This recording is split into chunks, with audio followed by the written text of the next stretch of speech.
looked ahead and saw that I was approaching a little country town, the kind that looks like a painting of world living. There were old wooden buildings that looked like businesses, and a small building with a flag that I assumed was the post office. Everything was covered in dust, and there were no cars or people around. It was all so deserted and lonely. Well, would you look at that? I slowed down, looking around, trying to find some place that might offer me something useful. A gas station, a store, something. My throat is dry and I haven't had anything to drink for what seems like forever.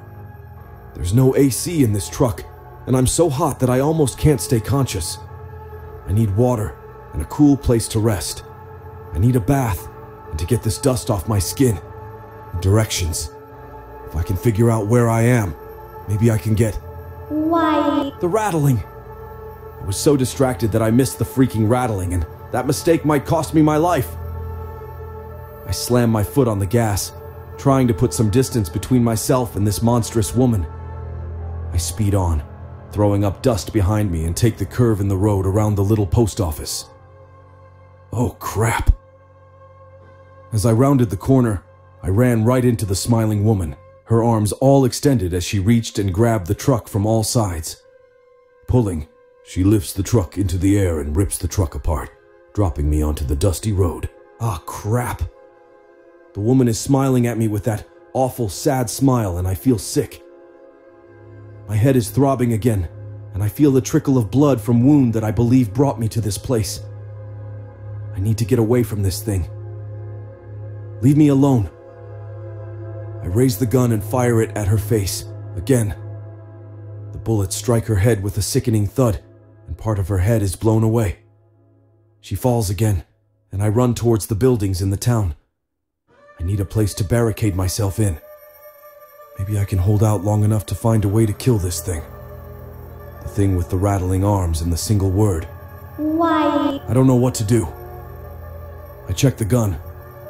3 bullets left and no way to reload it. I have the knife and it seems to hurt the witch, but I don't know how I'm supposed to cut off what appears to be thousands of stretchy, undead bone arms. The only good thing about this smiling woman is that she doesn't do stealth well at all. Every time she gets close, there's this rattling, this heavy breathing, and a question she keeps asking. Why? Oh, crap! The front door explodes and the hands come bursting through, reaching out for me.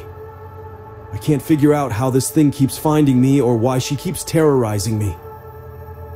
I mean, can't she find someone else to menace? I guess, to be fair, I haven't found anyone either. Maybe I'm the only game in town, which would really suck. I'm glad I got a little rest in there. I gotta keep moving, and the heat and lack of food and water aren't making this any easier. There's an open window across the room, and I need to get there. These hands keep reaching out for me, some of them brushing my face and arms, making my skin crawl. I gotta get away from her. And now. I look around to make sure she's not gonna see me leave and come face to face with her. That sad, beautiful smile, and those crying eyes offering up a horrifying tableau. Why? How the hell should I know? She moves in close, and I can't tell whether she wants to kiss me or to eat my face. Could be neither. Probably both. I gotta get away. Why? Get away from me, witch! I run to the window and jump, smashing through the glass and landing outside. This is beginning to feel like a case of déjà vu. Find some shelter, get attacked, jump through a window, rinse, repeat. I land on hard dirt. Oof. I get up and run, trying to get some space between us. And I think it's working. The rattling is fading away. Wait. No, she's still following behind me. I can hear snarling, and her footsteps are pattering on the hard-end clay and... Wait, snarling? Footsteps pattering. Okay, what now? I stop and take a look behind me. I'm expecting to see the woman smiling at me. And I figure if she's there this time, maybe I'll just let her do whatever she's been trying to do all day. I started to get up when I heard a growling noise.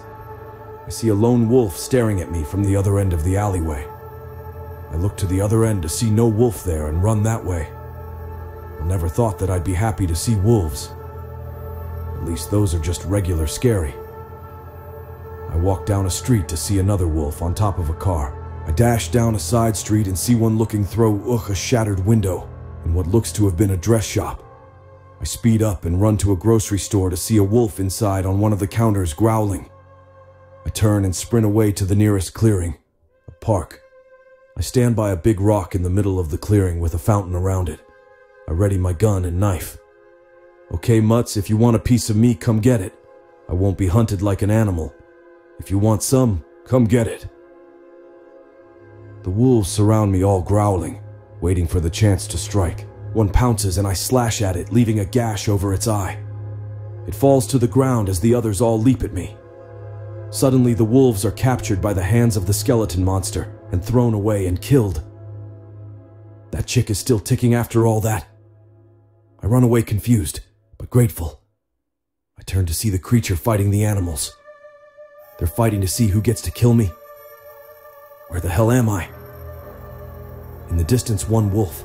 The injured one makes an escape. I manage to slip away and find a 3-story building. He enters it and looks around cautiously. Hello? Anyone in here a violent bag of bones? Guess not. I'd hear her whining by now, I guess. I make my way upstairs, seeing that no one is home. I look around the area to see a sea of dark buildings until I notice one lone area with a fire, surrounded by high spiked walls. There's a fire.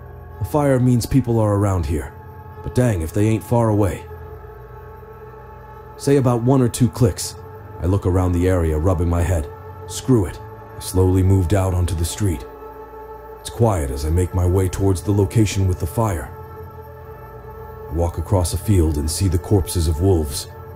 Feeling more relaxed, I speed up a bit till I step on a twig. The sound of the twig sounds like a shot ringing out in the night. And of course I hear growling from behind me. I turned around to see the last wolf from earlier growling at me.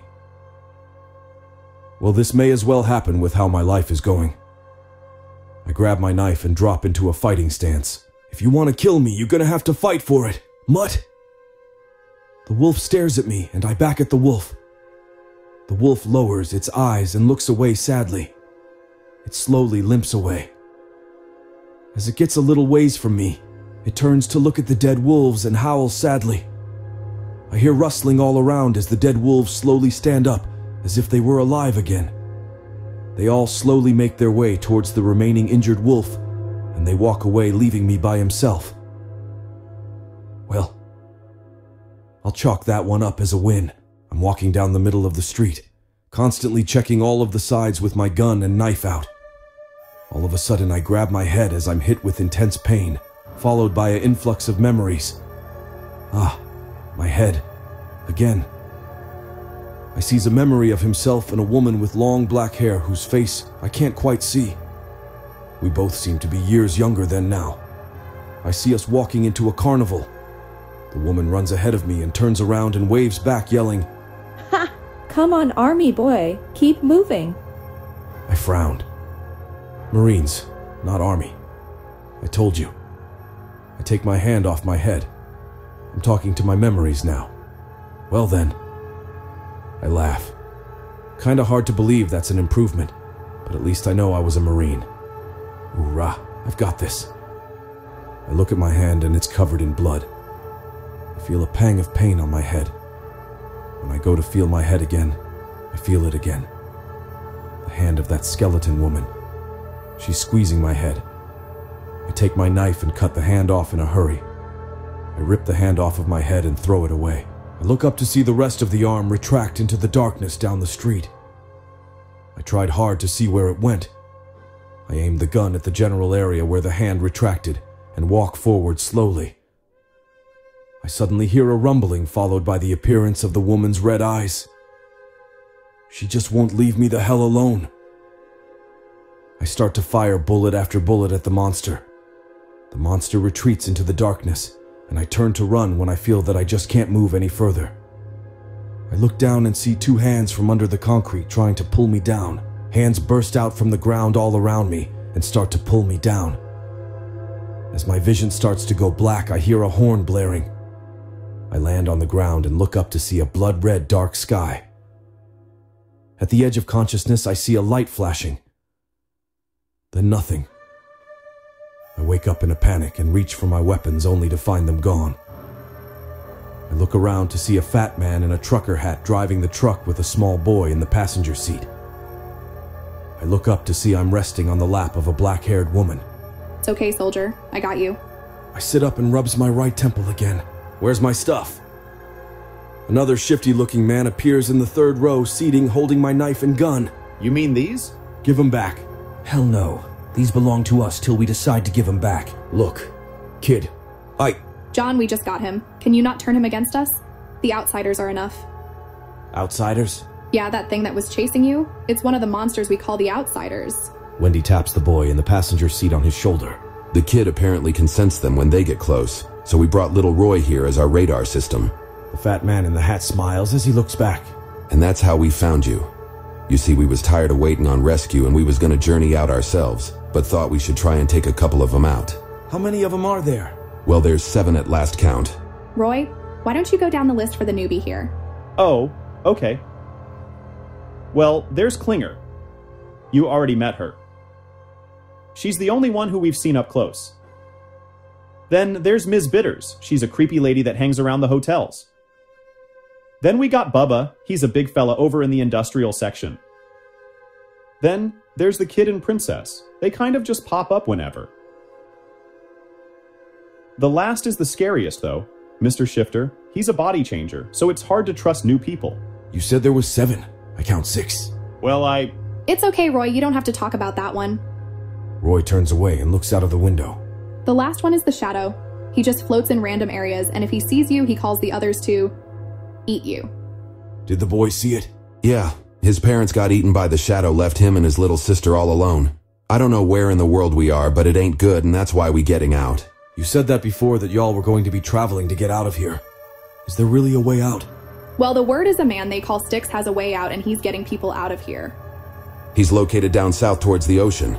There's an ocean here? Well, that's what they say. Who the hell is they? That's not the important thing. The point is people are getting out and we're going. Are you in? Not yet, you freaking morons. Can't just bring him on yet. We gotta make sure he ain't the shifter. So why don't y'all just shut up till we test him? I turned around in anger. Why don't you make... He finishes his turn to see his own gun in his face. Go ahead, man. Make my day. I'd love to see what the shifter's real form looks like. I turned back around, and after a few seconds of silence, I spoke up again. I don't see how pointing my own gun at me is going to show the shifter's form. If I was really him, I'd have just killed you. Well, Mr. Shifter isn't like Klinger. He can take damage. If you hurt him just a little, he reverts back to his true form. Only Grams has seen him. His real form terrorized her so much, she don't talk really no more. So what's the plan then? The truck rolls to a stop. We're going to take you to Graham, and then... He pulled the hammer back on the gun. I'm gonna hurt you, just a little bit.